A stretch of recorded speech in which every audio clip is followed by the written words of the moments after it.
Nous allons donc commencer par le dossier numéro 1. Ce dossier va nous permettre de nous intéresser aux détresses respiratoires du nourrisson.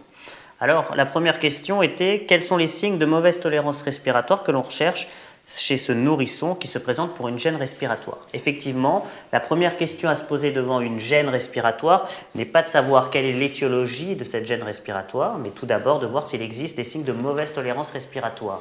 Alors, pour pouvoir évaluer la gravité d'une gêne respiratoire, d'un point de vue respiratoire, il faut bien se souvenir que la respiration sert, à capter l'oxygène et deuxièmement, à éliminer le CO2. Donc, les signes de mauvaise tolérance respiratoire d'une situation telle qu'elle soit vont d'abord être, des signes qui montrent que l'organisme lutte contre l'hypoxie ou est en hypoxie.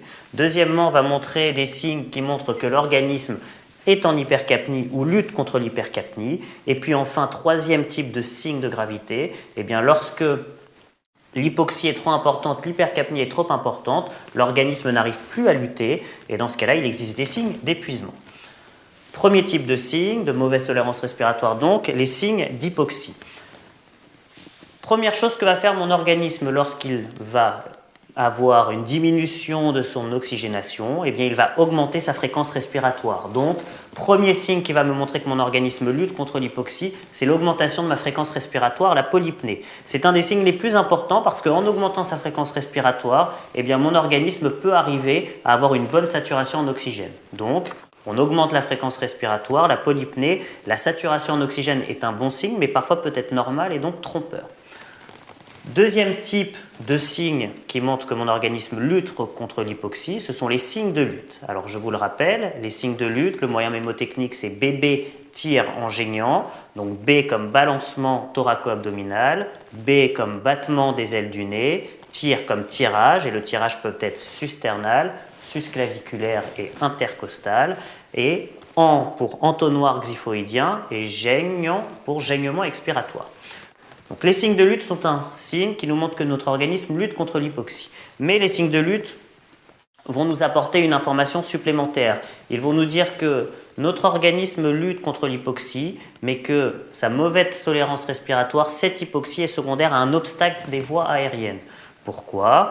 Les signes de lutte, cela correspond d'un point de vue physiopathologique à l'utilisation des muscles accessoires.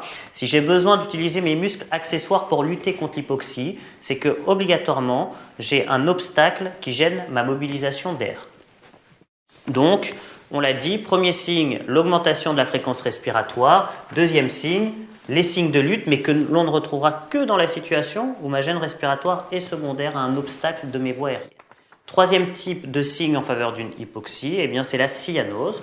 Donc la cyanose, c'est un signe cutané qui est donc une coloration bleutée des téguments, mais aussi des muqueuses.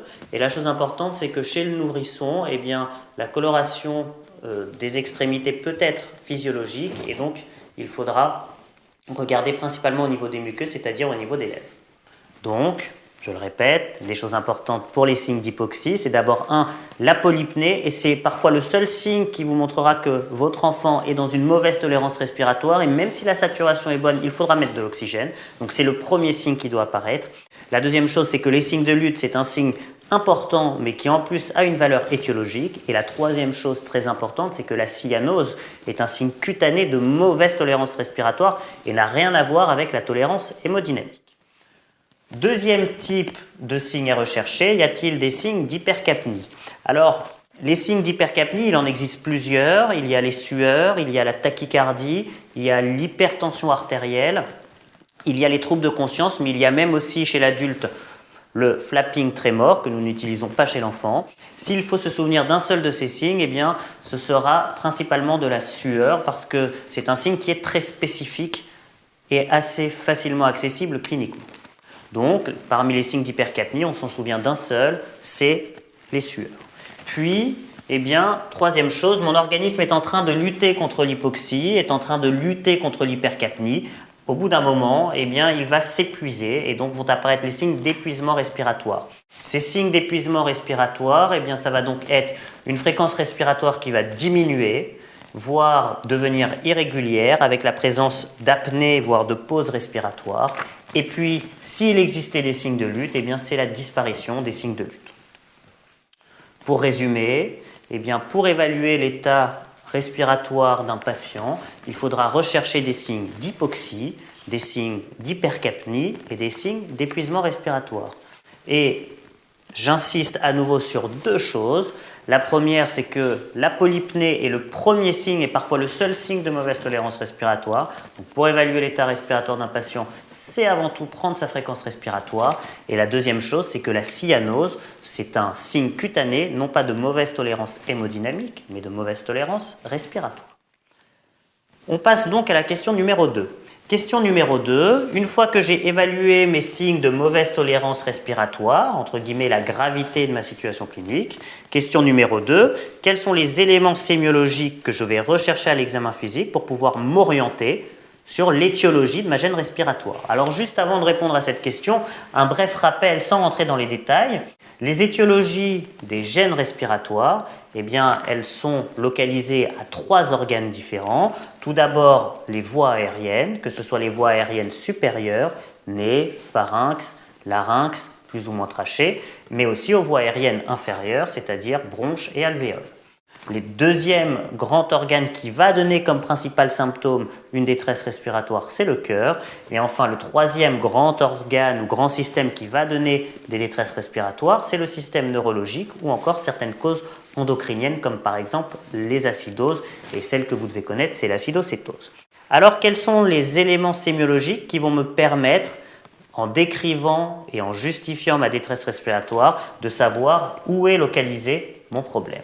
Premier élément qui doit toujours être utilisé pour décrire ma gêne respiratoire est de savoir est-ce que ma gêne comment est ma fréquence respiratoire? Est-ce que j'ai une gêne respiratoire à type de polypnée ou est-ce que j'ai une gêne respiratoire à type de bradypnée? Dans les atteintes des voies aériennes supérieures, pharynx, larynx, eh bien ma gêne respiratoire sera toujours à type de bradypnée, tandis que dans les atteintes des voies aériennes inférieures, bronches ou alvéoles, dans mes atteintes cardiaques ou neurologiques, eh bien, ma détresse respiratoire sera plutôt à type de polypnée. Deuxième élément sémiologique indispensable pour décrire ma détresse ou ma gêne respiratoire, quel est le temps sur lequel prédomine ma gêne respiratoire? Est-ce qu'elle prédomine sur le temps inspiratoire? Est-ce qu'elle prédomine sur le temps expiratoire? Ou bien est-ce qu'elle prédomine sur les deux temps? Ou alors sur aucun des deux, puisque c'est un peu la même chose. Dans mes atteintes des voies aériennes supérieures, pharynx et larynx, eh bien, je vais avoir une gêne respiratoire qui va être inspiratoire. Dans mes atteintes respiratoires des voies aériennes inférieures, bronches ou alvéoles, j'ai une gêne respiratoire qui va être expiratoire pour les bronches et aux deux temps pour les alvéoles. Dans mes atteintes cardiaques et neurologiques, j'ai une gêne respiratoire qui est aux deux temps. Troisième élément indispensable pour décrire ma gêne respiratoire est-elle associée à la présence de signes de lutte? On l'a dit tout à l'heure, les signes de lutte, eh bien, à la fois sont un signe qui montre que mon organisme lutte contre l'hypoxie, mais deuxièmement, c'est un signe qui a une valeur étiologique, puisque si j'ai besoin d'utiliser mes muscles accessoires pour mobiliser mon air, c'est que obligatoirement j'ai un obstacle au niveau de mes voies aériennes. Dans mes atteintes cardiaques ou neurologiques, je n'ai pas de signe de lutte. Le deuxième élément localisateur des signes de lutte intéressants, c'est que mon tirage, on l'a dit peut-être sus-sternal, sus-claviculaire et intercostal. Mon tirage se trouvera toujours au même niveau et au-dessus de mon obstacle, mais jamais en dessous. Ce qui veut dire que si j'ai une gêne pharyngée ou laryngée, j'aurai un tirage sus-sternal et sus-claviculaire, mais par contre pas de tirage intercostal. Par contre, si j'ai une gêne au niveau de mes bronches, eh bien j'aurai un tirage intercostal, mais aussi un tirage sus-sternal et sus-claviculaire, puisque c'est localisé au-dessus de mon obstacle. Troisième élément intéressant avec les signes de lutte, c'est que mes signes de lutte vont être prédominants soit au temps inspiratoire, soit au temps expiratoire. Si mon tirage est plutôt inspiratoire, je vais être à nouveau orienté vers une atteinte des voies aériennes supérieures. Si mon tirage est plutôt expiratoire, je vais plutôt être orienté vers une atteinte de mes bronches. Quatrième élément important, c'est comment sont la toux et comment est la voix. En effet, dans les atteintes laryngées, eh bien, ma toux va être laryngée. Dans mes atteintes du pharynx, eh bien, je vais avoir une toux étouffée avec une voix étouffée. Cinquième élément indispensable est de savoir, y a-t-il des bruits que j'entends à l'oreille? Et si j'entends un bruit à l'oreille, quelle est sa tonalité et surtout, est-ce un bruit inspiratoire ou expiratoire? Les grands bruits que vous devez connaître, c'est tout d'abord le cornage ou le stridor, qui sont des bruits inspiratoires et qui correspondent à une atteinte laryngée. Il faut connaître le wheezing, qui est un bruit expiratoire et qui correspond à une atteinte des bronches. Et voilà. Enfin, dernier point, comment est mon auscultation pulmonaire? Est-elle normale ou anormale? En sachant que dans une atteinte neurologique, elle sera normale. Dans une atteinte des voies aériennes supérieures, elle sera normale. Par contre, dans une atteinte des voies aériennes inférieures, si j'ai une atteinte des bronches, je vais avoir des sibilants et des ronquilles qui vont être des bruits expiratoires. Et si par contre, j'ai une atteinte des alvéoles, je vais avoir des crépitants qui sont des bruits inspiratoires.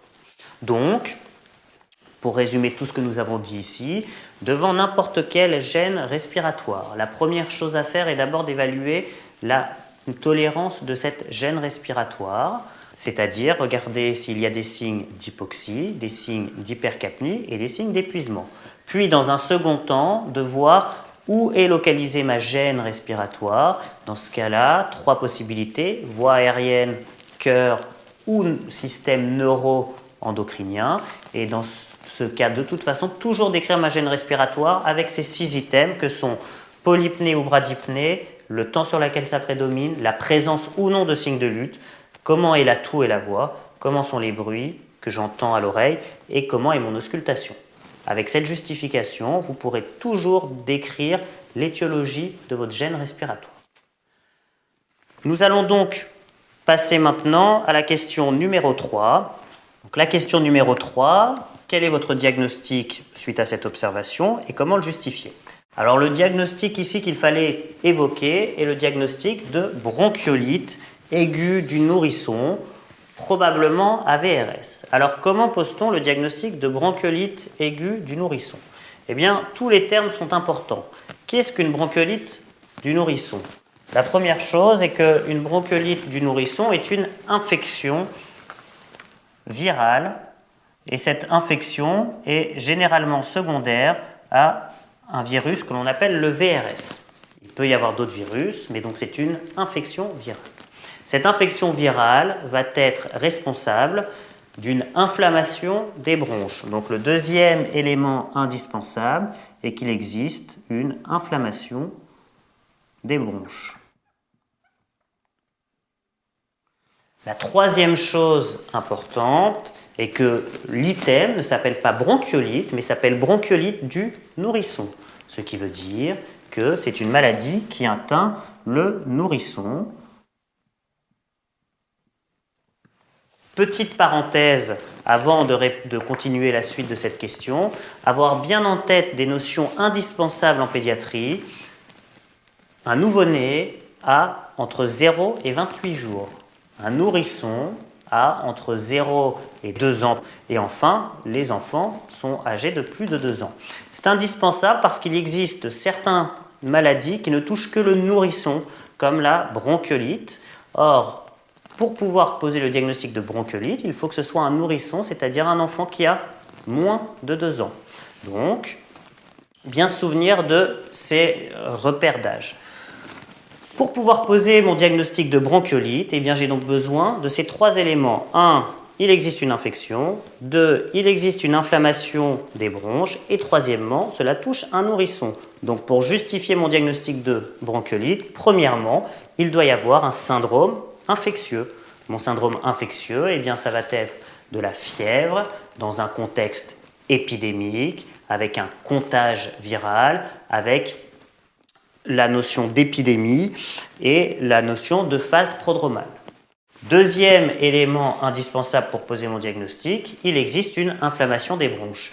Et nous l'avons dit tout à l'heure, pour pouvoir décrire une gêne respiratoire, il va falloir la décrire avec ces 6 items-là. Donc, je vais avoir une toux associée à une gêne respiratoire qui va être une atteinte des bronches, donc une polypnée qui va prédominer au temps expiratoire avec la présence de signes de lutte. Ces signes de lutte vont être expiratoires puisque c'est une atteinte des bronches, avec un tirage qui va être à la fois susternal, susclaviculaire mais aussi intercostal puisque c'est une atteinte des bronches, et ce tirage va être expiratoire. La toux et la voix ne sont pas modifiées. Il existe un bruit audible à l'oreille qui est le wheezing. Et enfin, à l'auscultation, je vais avoir des bruits d'inflammation bronchique, c'est-à-dire des sibilants et des ronquilles. Puisque cela s'appelle bronchioalvéolite, il peut y avoir parfois une atteinte des alvéoles et donc je peux avoir aussi des crépitants. Troisième élément indispensable pour poser mon diagnostic de bronchiolite, eh bien, il faut que ce soit un nourrisson, c'est-à-dire que je dois avoir un syndrome infectieux et un syndrome qui me montre l'obstruction de mes bronches chez un nourrisson, donc chez un enfant qui a moins de 2 ans. Si mon enfant a 2 ans et 1 jour, je ne peux pas poser le diagnostic de bronchiolite. C'est un autre diagnostic à évoquer. Dernier point important, le diagnostic différentiel majeur de ma bronchiolite, eh bien, ça va être l'insuffisance cardiaque décompensée par une infection virale ou bien une myocardite infectieuse, et donc je vais rechercher des arguments en la défaveur d'une insuffisance cardiaque, donc principalement l'absence de signes d'insuffisance cardiaque droite. S'il y a un signe dont il faut se souvenir, c'est l'hépatomégalie. Une question se rapportant à la question 3. Comment fait-on la différence avec une pneumopathie ? Donc c'est une question intéressante et qui pose généralement problème. Mais finalement, si l'on a bien compris que l'on va décrire notre gène respiratoire avec les 6 items présents ici, on ne peut pas se tromper. La pneumopathie est une atteinte strictement alvéolaire. Dans les atteintes alvéolaires, je vais donc avoir effectivement une détresse respiratoire à type de polypnée, mais qui par contre cette fois-ci ne va pas prédominer au temps expiratoire, mais va prédominer aux 2 temps, avec l'absence de signes de lutte, avec une toux et une voix qui sont normales, avec aucun bruit audible à l'auscultation, et avec bruit audible à l'oreille, et à l'auscultation, je ne vais pas avoir d'atteinte des bronches, c'est-à-dire de sibilants et de ronquilles, mais par contre une atteinte strictement alvéolaires, c'est-à-dire des crépitants, et qui vont plutôt être localisés, puisque ma pneumopathie forme souvent une opacité systématisée, donc un foyer de crépitants. Ainsi, la différence est relativement simple à faire sémiologiquement entre une pneumopathie et une bronchiolite. Nous allons donc passer à la question numéro 4. Qui nous dit quels sont les critères de gravité, présents ou non dans cette observation, qui vont indiquer une hospitalisation. Cette question est essentielle parce que, une fois qu'on a posé le diagnostic de bronchiolite, il n'y a plus que 2 questions à se poser. La première est de savoir est-ce que cette bronchiolite va devoir être traitée à domicile ou à l'hôpital, en fonction des critères de gravité. Et la deuxième chose est comment est-ce que l'on va la traiter. Alors, il existe une conférence de consensus dont vous avez à la fin du dossier le lien qui vous amène vers cette conférence de consensus. Cette conférence de consensus, eh bien, elle donne les différents critères de gravité qui vont entraîner une indication à une hospitalisation. Il faut absolument connaître ces critères de gravité. Or, ces critères de gravité ne sont pas très difficiles à apprendre, il faut essayer de les classer facilement. Premier type de critères de gravité, le terrain. On se doute bien que si l'enfant est très jeune ou si l'enfant est déjà malade, eh bien, on aura plutôt envie de le garder à l'hôpital pour peur d'une sévérité plus importante. La deuxième chose, c'est que s'il existe des signes de détresse respiratoire importants, eh bien là encore, le traitement ne se fera pas en ambulatoire et en hospitalier.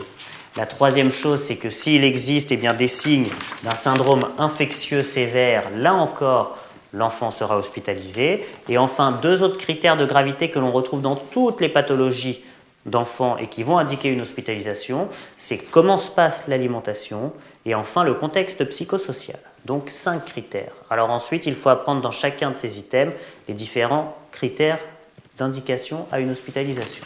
Tout d'abord, on a dit le terrain. Alors, il faut savoir que parmi les enfants qu'il va falloir hospitaliser, il y a les enfants qui ont un âge inférieur à 6 semaines, les enfants qui ont un âge corrigé inférieur à 3 mois, et enfin les enfants qui ont une cardiopathie sous-jacente ou une pneumopathie sous-jacente.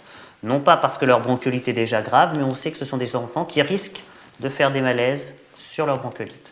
Deuxième type de signes, les signes de mauvaise tolérance respiratoire. Et bien là, ces signes de mauvaise tolérance respiratoire, on les a déjà dit tout à l'heure, Y a-t-il des signes d'hypoxie, donc une polypnée supérieure à 60 par minute, une saturation inférieure à 94%, la présence d'une cyanose? Et puis y a-t-il des signes d'épuisement, des apnées ou un rythme respiratoire irrégulier?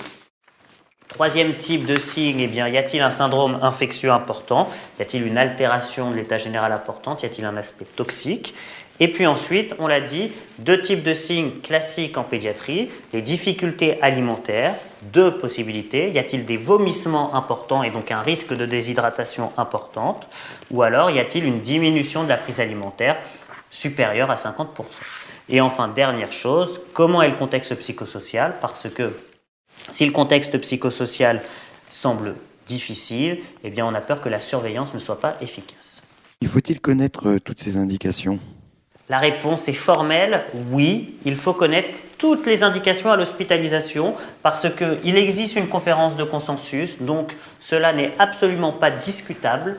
Il faut hospitaliser lorsqu'il existe ces signes-là, et lorsqu'ils ne sont pas présents, il ne faut pas hospitaliser. J'insiste d'ailleurs sur un point, vous voyez, il n'y existe pas les signes de lutte dans ces indications. Ainsi, l'intensité des signes de lutte n'est pas en soi une indication à l'hospitalisation.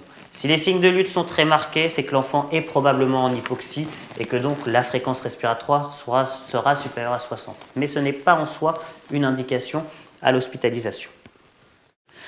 Question numéro 5. En quoi l'existence d'une hépatomégalie aurait changé votre diagnostic? Eh bien, cette question, nous y avons répondu tout à l'heure, mais ne l'oubliez pas. D'ailleurs, c'est tombé à l'ENC 2010 en tant que question. Le principal diagnostic différentiel d'une bronchiolite, c'est l'insuffisance cardiaque décompensée par une infection virale ou la myocardite. Donc, tout signe d'insuffisance cardiaque, et le signe d'insuffisance cardiaque droite le plus sensible chez l'enfant, c'est l'hépatomégalie, doit faire évoquer ce diagnostic. Et si j'évoque ce diagnostic, eh bien, l'examen complémentaire que je vais devoir réaliser en urgence, c'est une radiographie de thorax, mais aussi une échographie cardiaque pour éliminer le diagnostic.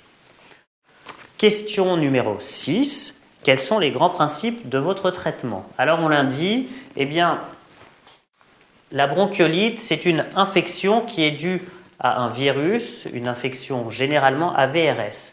Puisque c'est une infection virale, il faut se souvenir d'une chose, c'est que le traitement n'est que symptomatique. On ne fait qu'accompagner l'enfant, il n'existe aucun traitement qui va permettre de faire diminuer la durée des symptômes ou l'intensité des symptômes. D'ailleurs, si l'enfant est hospitalisé parce que les signes étaient présents, d'indication d'une hospitalisation, on ne fait rien d'autre que soit l'aider à respirer en donnant de l'oxygène, soit l'aider à s'alimenter en faisant une nutrition entérale ou en faisant une perfusion intraveineuse si l'alimentation est trop compliquée. Alors, les grands principes du traitement, eh bien, on l'a dit, c'est un traitement symptomatique qui n'est donc pas étiologique. C'est de faire des DRP. Alors, la DRP, attention, ce n'est pas désinfection rhinopharyngée, mais désobstruction rhinopharyngée. On nettoie le nez. Deuxième chose, c'est maintenir une bonne hydratation et une bonne nutrition. La troisième chose très importante, c'est faire attention à l'environnement. Deux éléments qui ont montré leur efficacité, c'est un, l'arrêt du tabagisme passif et deuxièmement, une température qui avoisine les 19 degrés. Si possible, un proclive dorsal, donc l'enfant au lieu d'être allongé comme ça, eh bien on met son lit comme ça et c'est un petit peu comme la personne âgée qui va faire son OAP, elle sera mieux assise que allongée. Et puis, pas de traitement médicamenteux, pas d'antibiothérapie, puisque nous avons affaire à une infection virale. Enfin, dernier point important, la kinésithérapie respiratoire, eh bien, c'est un traitement symptomatique qui ne va rien faire guérir et qui est très discuté dans la littérature. Donc, pour l'instant, il est indiqué en France, mais ce n'est pas un traitement miracle. Donc effectivement, kinésithérapie respiratoire, il n'y a pas grand-chose à savoir de plus dessus. Et puis, comme dans toute question de traitement, une surveillance de l'efficacité et de la tolérance du traitement. Ici, on l'a dit, la seule question qui se pose dans la bronchiolite, c'est est-ce que cette bronchiolite est trop grave ou pas et doit donc être hospitalisée? Eh bien, la seule surveillance importante à donner aux parents, c'est quels sont les éléments qui doivent vous faire reconsulter à l'hôpital. Et donc, des conseils de reconsulter si refus d'alimentation, si troubles digestifs, si changement de comportement ou si des troubles respiratoires. Peut-on mettre des bêta-2 mimétiques? La réponse est non, il ne faut pas mettre de bêta-2 mimétiques. Là encore, c'est bien stipulé dans la conférence de consensus. Dans le cas d'une bronchiolite du nourrisson, eh bien, pas de bêta-2 mimétiques. Les bêta-2 mimétiques sont le traitement de la crise d'asthme. Dans la bronchiolite, donc, pas de bêta-2 mimétiques, même si dans la pratique, vous avez pu voir aux urgences ou dans vos stages de pédiatrie qu'on les utilisait parfois. Mais en théorie, et c'est ce que vous devez savoir, bronchiolite égale pas de bêta-2 mimétiques. Nous passons à la question numéro 7. L'antibiothérapie est indiquée dans certaines situations. Citez-en 3. Eh bien, on l'a dit, la bronchiolite est une infection virale, donc pas d'indication systématique à l'antibiothérapie, et on ne mettra une antibiothérapie que si nous avons un doute sur une suspicion de surinfection bactérienne. Dans ce cas-là, on mettra un antibiotique qui est l'augmentin. Quelles sont ces situations? Alors, je vous en ai listé 5, même si ici dans la question il en était demandé 3. C'est celles qui sont données par la conférence de consensus. La première, c'est une fièvre à 38,5 pendant plus de 48 heures doit faire suspecter une surinfection bactérienne. La deuxième, eh bien, c'est la présence d'une otite moyenne aiguë. Et là, de toute façon, l'otite moyenne aiguë doit être traitée par un antibiotique. La troisième est s'il existe des antécédents de pathologie pulmonaire ou cardiaque. Dans ce cas-là, on mettra en prévention un traitement antibiotique. Et puis, si sur la radio, il existe un foyer pulmonaire documenté. D'où la question qui n'est pas posée ici, mais qui est importante de savoir. Quand est-ce que l'on va faire une radiographie de thorax dans une bronchiolite? Eh bien seulement si c'est une bronchiolite grave. Qu'est-ce que l'on va appeler une bronchiolite grave? Une bronchiolite qui nécessite d'être hospitalisée. Quelles bronchiolites doivent être hospitalisées? Ce sont toutes les bronchiolites qui vont présenter un des critères de la question numéro 4. Question numéro 8, dernière question de ce dossier. En quoi l'existence d'antécédents de bronchiolite aurait changé votre prise en charge? Alors, si cet épisode était le deuxième épisode, on aurait appelé ça aussi une bronchiolite du nourrisson. Et dans ce cas-là, on aurait fait exactement la même démarche diagnostique et thérapeutique. Si par contre, nous avions affaire au troisième épisode ou plus de bronchiolite, dans ce cas-là, on n'appelle plus ça une bronchiolite, mais on appelle ça un asthme du nourrisson. Pourquoi est-ce que l'on parle d'asthme du nourrisson à partir du troisième épisode de bronchiolite? Eh bien, pour comprendre cela, en vulgarisant un peu, mais c'est grosso modo l'idée, il faut bien se souvenir de ça. On l'a dit, la bronchiolite, c'est l'association d'une infection, donc d'un syndrome infectieux, et c'est l'association avec une inflammation bronchique. Qu'est-ce qu'une crise d'asthme? Eh bien, une crise d'asthme, ça va être une gêne qui est localisée au niveau des bronches due à une bronchoconstriction sur des bronches qui sont inflammatoires. Qu'est-ce qui va déclencher une crise d'asthme? Eh bien, ça peut être l'exposition à un allergène par exemple, mais le facteur le plus important qui va décompenser les crises d'asthme chez les patients asthmatiques enfants, ça va être une infection et généralement une infection virale. Donc, les crises d'asthme de l'enfant sont généralement des crises d'asthme fébriles secondaires à une infection virale. Donc, il existe aussi un syndrome fébrile ou un syndrome infectieux. Ainsi, la clinique d'une crise d'asthme fébrile chez l'enfant est identique à la clinique d'une bronchiolite. Donc, toute la question est de savoir, ai-je affaire à un enfant qui fait une bronchiolite ou bien est-ce que j'ai affaire à un enfant qui fait une crise d'asthme parce que c'est un enfant asthmatique? Qu'est-ce que cela change dans le fond? Eh bien, on l'a dit, le traitement dans la bronchiolite est un traitement strictement symptomatique, tandis que le traitement dans une crise d'asthme, eh bien, ça va être un traitement par des bêta-2 mimétiques de courte durée d'action, associés à une corticothérapie orale de courte durée.